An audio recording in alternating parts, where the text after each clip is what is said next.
G'day and welcome, fight fans.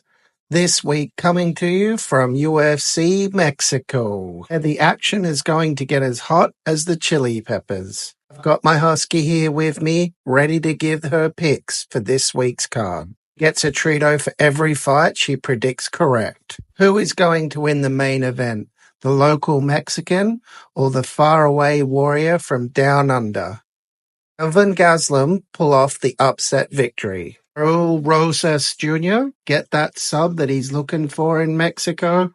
Let's dive deep into the chaos, the combat, and the canine commentary. Let's go. Viva Mexico!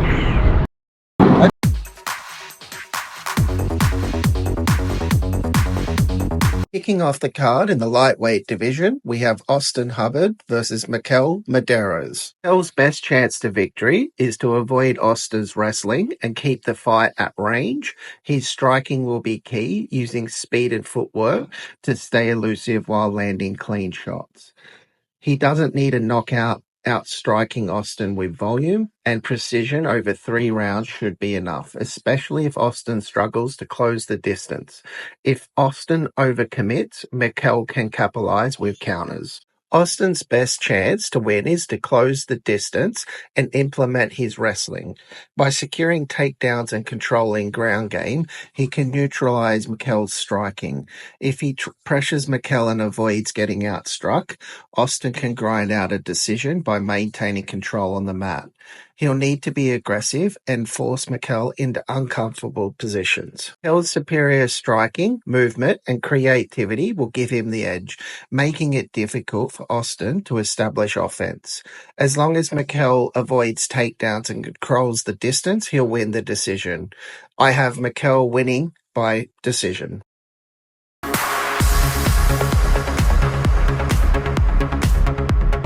Next up in the featherweight division, we have Jamal Evers versus Gabriel Miranda. Jamal is most likely to secure a win by keeping the fight standing and using his striking to outpoint Gabriel over 3 rounds or potentially land a knockout.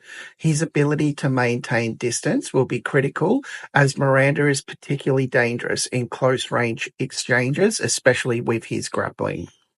If Gabriel can successfully defend takedowns and prevent Miranda from gaining dominant positions on the ground, he should hold a clear advantage in the striking department, where he's more at ease. Gabriel's path to victory lies in taking Jamal down and submitting him, whether through a dominant position or catching him in a scramble.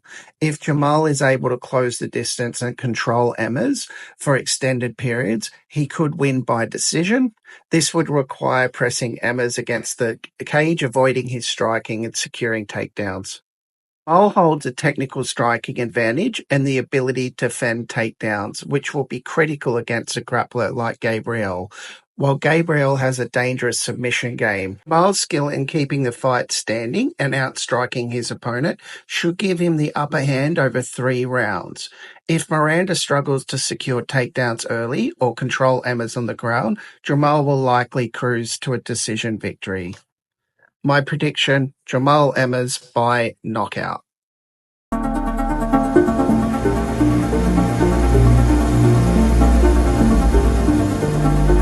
In the lightweight division, we have Rafa Garcia versus Vince Pichel. Rafa's best chance is to maintain a high work rate and pressure Vince throughout the fight. By pushing the pace early, Rafa can disrupt Vince's rhythm and prevent him from settling into counter-striking. He should stay aggressive, press forward, and throw in volume. Rafa's wrestling and clinch work could neutralize Vince's striking, closing the distance to clinch and land short strikes, while controlling the position can wear Vince down. From there, Garcia could look for takedowns and capitalize on his top control and ground and pound. With excellent cardio and toughness, Rafa can outwork Vince in the clinch and exchanges, wear him down, taking advantage of fatigue in the later rounds. For Vince to win, he should maintain his distance and use his sharp counter-striking to exploit Rafa's aggression. If he controls these striking exchanges, he can outscore Rafa and land damaging counters. He can stop Rafa's takedowns. He can keep the fight standing, where he has the advantage in power and precision. Should Garcia succeed in taking him down, Vince's scrambling ability will be key to getting back up or creating separation. Vince's knockout power could become a factor if he withstand Rafa's pressure. Rafa's aggressive style leaves openings, and Vince could capitalize on those moments in the later rounds. Final prediction, Rafa Garcia wins by decision. Tell me what you're thinking. Where do we go? Women's strawweight division, we have Loopy Godinez versus Julia Polastri. Loopy to win, she can disrupt Julia's rhythm and offense by using her high-pressure striking. She should blend in wrestling to avoid getting caught in extended striking exchanges and keep Julia off balance. Loopy must stay disciplined in her defense and look for opportunities to land effective striking in close-range exchanges rather than being reckless. Julia can win by controlling the distance with her jab and movement, keeping Loopy at range to score points on the feet and avoid takedowns. She should look for counter-striking opportunities, especially when Loopy's advancing. If Loopy becomes too aggressive with her striking, Julie can take advantage of counter opportunities. Maintaining composure under Loopy's aggressive pressure will be critical to avoid being overwhelmed. Loopy is favored to win due to her relentless pressure and well-rounded game, combining striking with wrestling. If she controls the pace and avoids getting outstruck, she should secure a decision or a late TKO of the third round. Julia's best chance is managing distance and capitalizing on counters, but Loopy's non-stop aggression is likely to prevail. Give me Loopy by decision.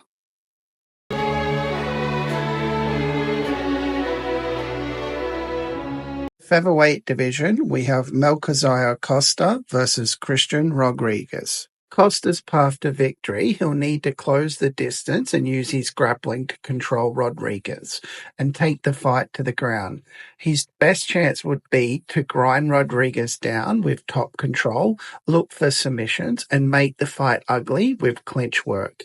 If he can avoid getting picked apart on the feet, he should be able to impose his grappling game and get a submission or a decision win. Rodriguez's path to victory, he'll need to maintain his distance and use his speed and striking to pick apart Costa on the feet.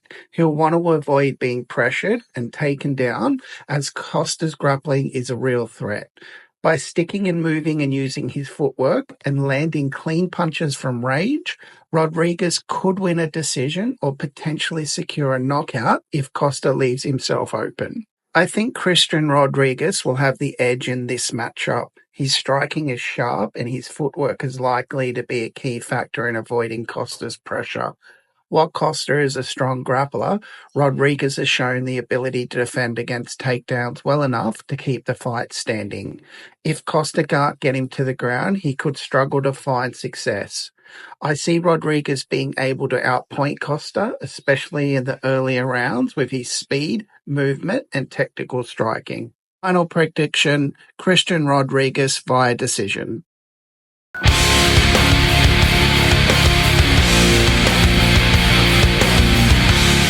In the middleweight division, we have Ateba Gautier versus Jose Medina. Ateba to win, he'll need to use his ability to maintain distance, control the pace, and keep Jose at a range where he can land strikes effectively.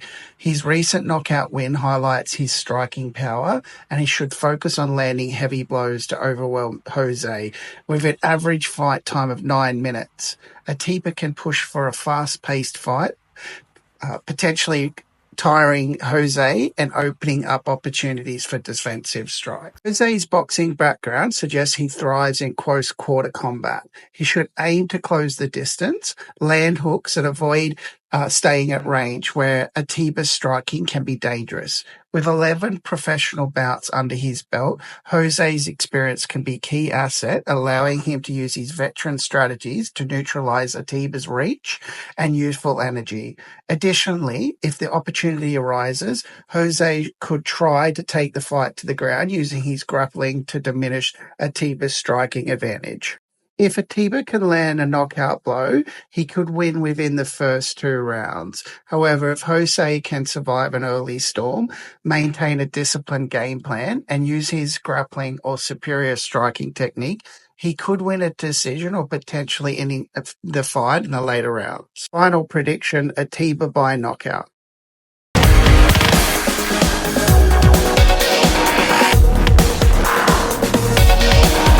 In the flyweight division, we have Edgar Chairez versus CJ Vergara. Edgar can win by using his speed and footwork to outstrike CJ from range.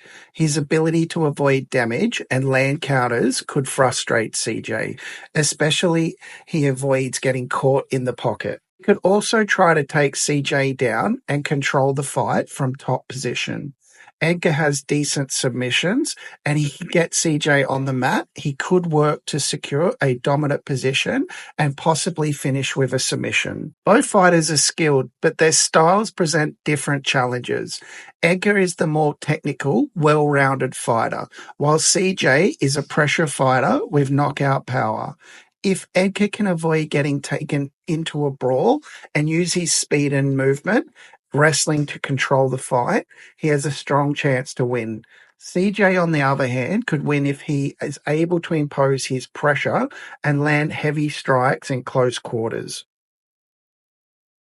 I'm leaning towards Edgar. His speed, footwork, and ability to mix in wrestling could help him to avoid CJ's power and secure a decision victory or a late submission. While CJ is tough and dangerous, Edgar seems to have the tools to neutralize him over the course of 3 rounds. Final prediction, Edgar by decision.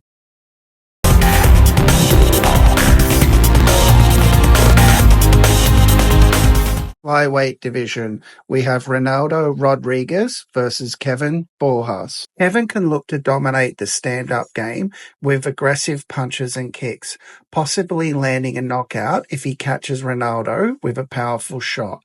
Kelvin is strong in grappling, so he might take the fight to the ground, looking for control or submissions, wearing Ronaldo down. With good cardio and pace, Kelvin could overwhelm Ronaldo with staying aggressive throughout, hoping to tie him out and score points for a decision win. Ronaldo excels at reading his opponent's movements and timing clean counter strikes. By avoiding Kelvin's early power shots, Ronaldo could pick his moments to land clean, precise counters. Ronaldo's ability to move fluidly and stay out of range of Kelvin's heavy strikes could frustrate him. By making Kelvin miss, Ronaldo could tie him out and seize control. Ronaldo could use his clinch game to neutralize Kelvin's offense, landing knees or wearing Kelvin down against the cage. Ronaldo's knockout power is a key factor. He could capitalize on Kelvin's mistakes, landing a clean, decisive counter-strike, like a right hook or a combination.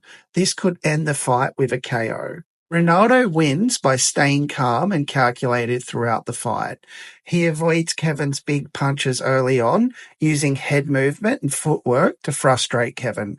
As the fight progresses and Kelvin tires from his aggressive approach, Ronaldo capitalizes on openings. A clean, well-timed counter right hook or combination catches Kelvin off guard, stunning him and dropping him to the canvas. Ronaldo finishes the fight with ground control or follow-up strikes, securing a knockout victory. Prediction, Kelvin by KO.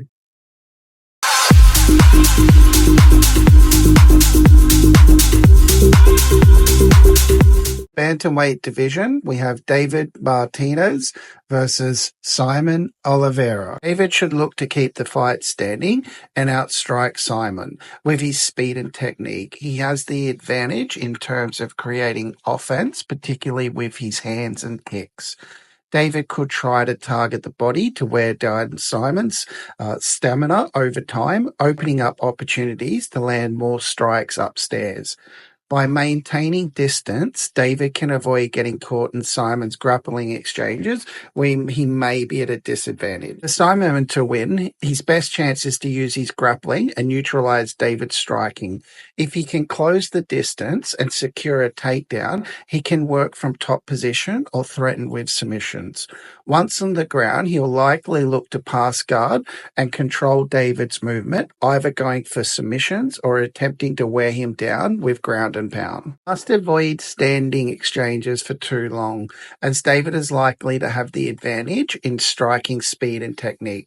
Simon should look to close the gap and make it dirty, grinding fight. I favoured David to outstrike his opponent and potentially stop him late in the fight when his opponent is fatigued or unable to close the distance effectively, or he can't impose his grappling, and David's superior striking should lead him to victory.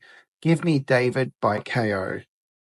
Separating the true breeds, my friends and my family. Had a vision with no bounds, now it's blowing up. Props to the field. In the Bantamweight division, we have Raul Rosa Jr. versus Vince Morales. Raul's path to victory is to be using his strong grappling and relentless pressure.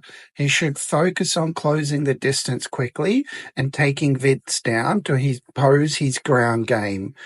Once on the mat, Raul has the advantage in transitions and submission attempts, so controlling the pace of the fights with his grappling will be key.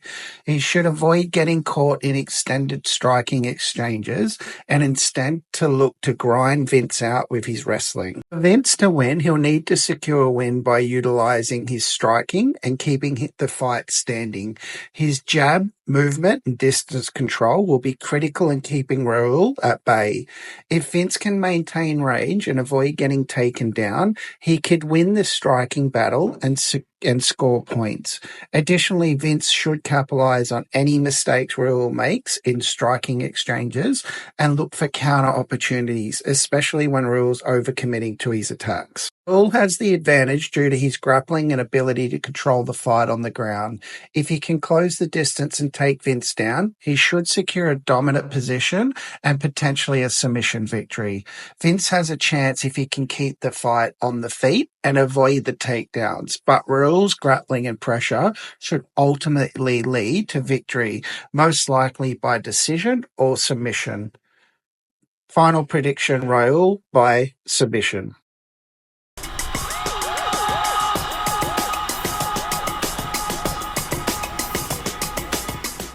In the middleweight division, we have Kelvin Gastelum versus Joe Pyfer. Kevin can win by using his speed and striking combinations, particularly in the clinch and inside. His cardio could be key if he tires in the later rounds.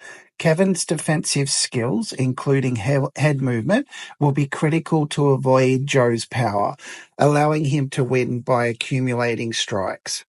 Win by landing a knockout, using his striking power and ability to close the distance quickly. Pressuring Kelvin early could break his defense and force exchanges where his power takes over. Establishing a strong jab and following up with power shots could keep Kelvin from getting inside. Joe's power and pressure will challenge Kelvin, who struggles against aggressive fighters. However, Kelvin's experience, toughness, and defense should keep him in the fight.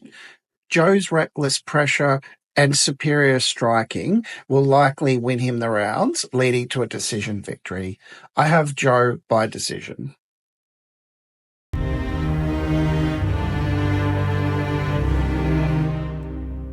The co-main event of the lightweight division, we have Manuel Torres versus Drew Dober. For Manuel to win, he needs to keep the fight standing and use his striking to control the pace. A clean shot could lead to a knockout or hurt Drew enough to secure a finish. His explosive attacks can overwhelm Drew if he connects early. By maintaining pressure, Manuel can force mistakes and find openings for big striking. Avoiding Drew's counters is critical for success. For Drew to win, he needs to take advantage of Manuel's aggression with counter punching. Staying calm and picking his shots will allow him to outstrike Manuel in exchanges. Drew can mix in wrestling to neutralize Manuel's power. If he gets Manuel to the ground and avoids submissions, he can grind out a decision. In the later rounds, Drew's superior cardio and steady pace could wear Manuel down, especially if he doesn't finish him early. Manuel has knockout power early, but Drew's durability, striking, wrestling, and cardio give him the edge. If Manuel can't finish him early, Drew will outwork him and control the fight and land the knockout. Give me Drew by knockout.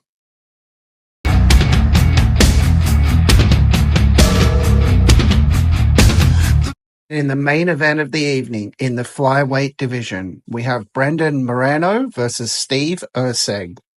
If Brendan can keep the fight on the feet, he holds the advantage with his striking. His high-volume attack and ability to seamlessly incorporate kicks with his punches would likely overwhelm Steve. Ground Brandon's grappling and submission expertise could give him the upper hand, especially during transitions or if he gains Steve's back. If he avoids being out-wrestled early, he has the potential to either submit or control Steve throughout the rounds. Should Steve push the pace or become overly aggressive, Brendan's ability to stay calm, outthink his opponent, and adjust will be critical. Steve's path to victory would be for him to bring the fight to the ground. He'll have an opportunity to use his grappling, whether it be maintaining control, hunting for submissions, or landing ground and pound. The ground game is Steve's best route to victory, by consistently dictating the pace with his wrestling and suffocating Brendan. Steve could win rounds by controlling the action, even without landing significant damage. Though tough, Steve will need to avoid engaging in striking battles with Brendan, as the latter has a more diverse arsenal to dismantle his opponents from a distance. Steve must close the distance and bring the fight into his element. Considering Brendan's experience, current form, and well-rounded skill set, he's favoured to win, with many analysts predicting a knockout. For Steve, his best chance of victory would involve a defensive strategy and capitalizing on grappling exchanges. Me and my Huxie are going with Brendan Moreno by decision.